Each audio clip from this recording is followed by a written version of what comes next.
Health insurance हम सभी ज़िंदगी में कभी ना कभी कोई बीमार हो जाता है या कुछ घटना हो जाती है।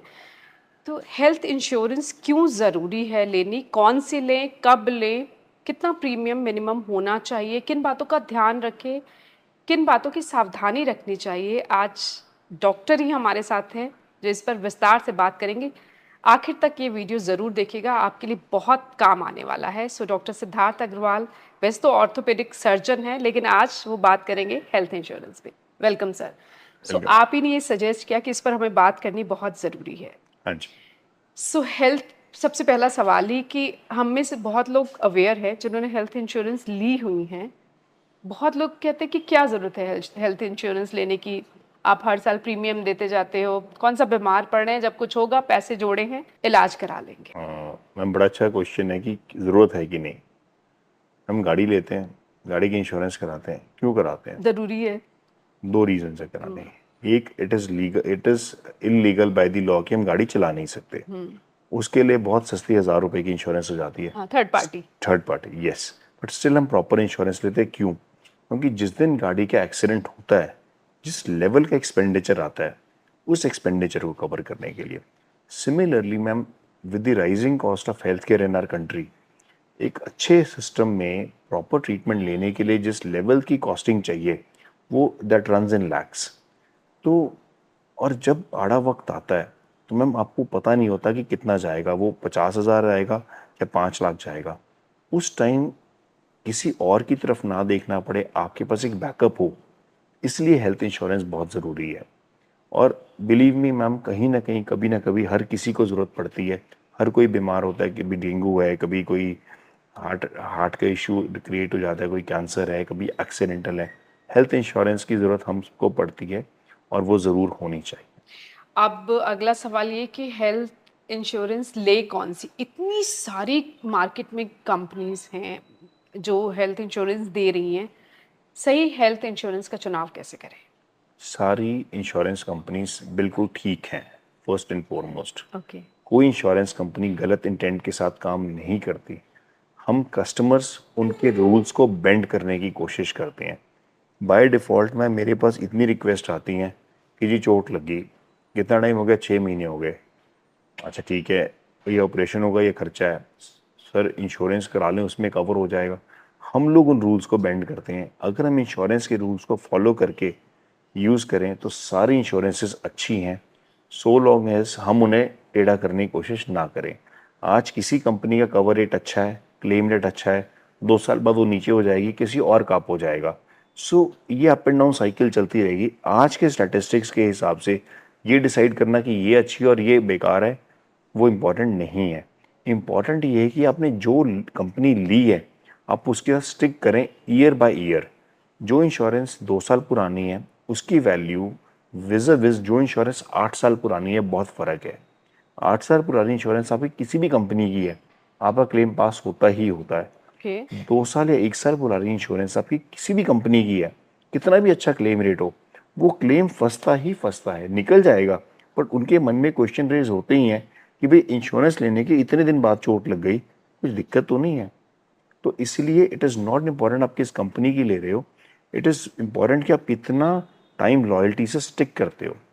इस पे एक पॉइंट और है, इंश्योरेंस पोर्टिंग। जैसे मोबाइल नंबर पोर्टेबिलिटी है, इंश्योरेंस पोर्टेबिलिटी भी है। अच्छा, आप आपने स्विच आज एक कर सकते इंश्योरेंस हैं? ली, 3 साल दिया, 3 साल बाद कंपनी सेटिस्फाइड नहीं हो, आप कंपनी स्विच कर सकते हो with the same benefits continued, okay. Even though this is said.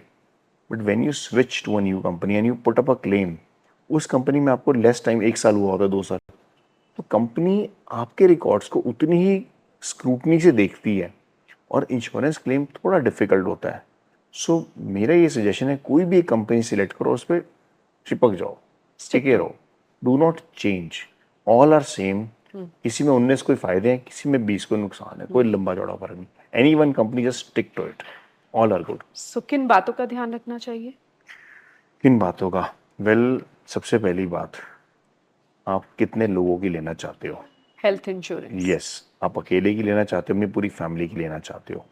इस चीज़ों पे बहुत कुछ डिपेंड करता है कि आपका प्रीमियम कितना है और आपको टोटल कवर कितना चाहिए। सेकेंडली, प्रिवेलिंग मार्केट कॉस्ट पे क्या ट्रीटमेंट कॉस्ट चल रही हैं। उसके हिसाब से आपका इंश्योरेंस कवर होना चाहिए।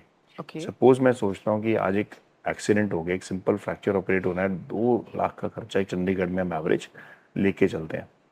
सो अगर मैं फैमिली फ्लोटर कवर ले रहा हूँ, मैं 5 से 10 लाख की इंश्योरेंस मिनिमम चाहूँगा, और जो मैं चाहूँगा अगले 5 साल को देखते हुए चाहूँगा। तो टोटल अमाउंट कितने की आप इंश्योरेंस लेना चाहते हो, डिपेंडिंग ऑन प्रेजेंट क्या मार्केट कॉस्ट है ट्रीटमेंट की। अच्छा, इंश्योरेंस, हेल्थ इंश्योरेंस लेने का सही वक्त क्या है?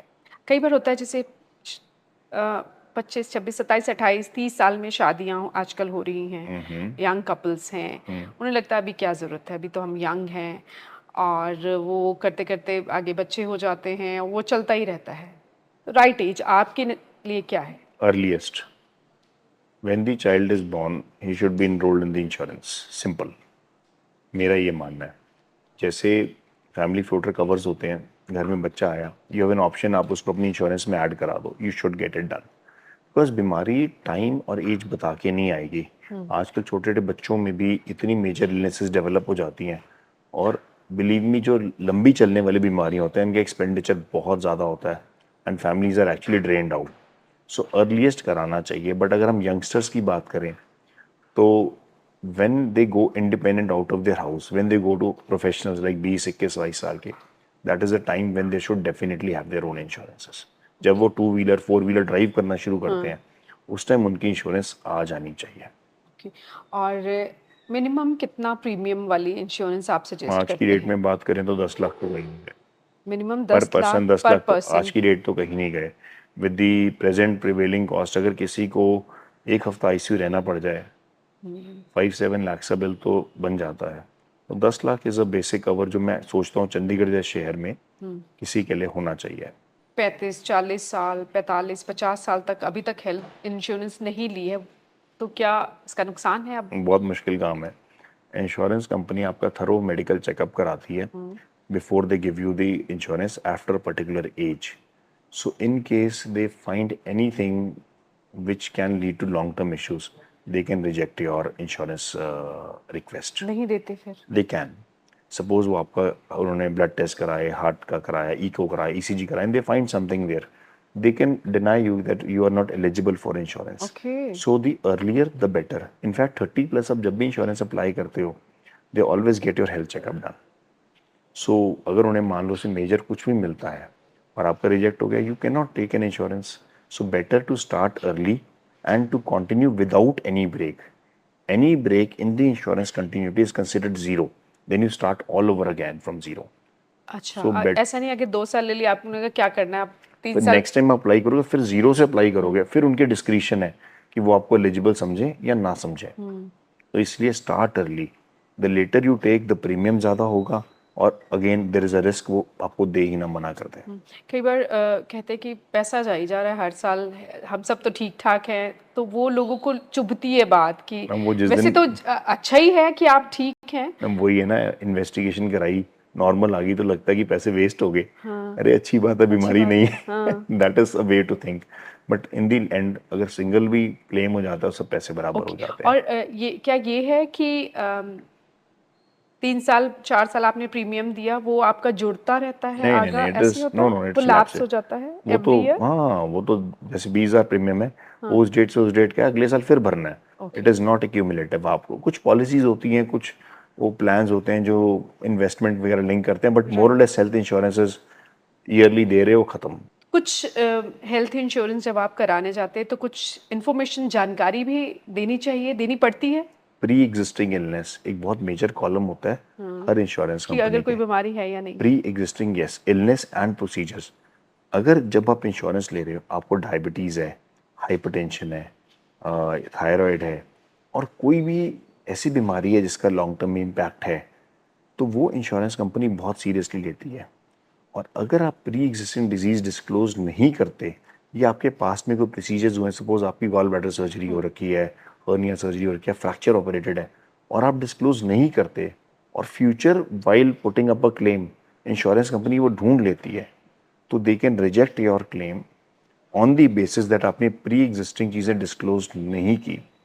तो इसलिए जितनी आपको अपनी इंफॉर्मेशन पता है, याद है, आप लिख के फॉर्म में ज़रूर भरो ताकि उस बेस पे कल आपकी इंश्योरेंस रिजेक्ट ना हो।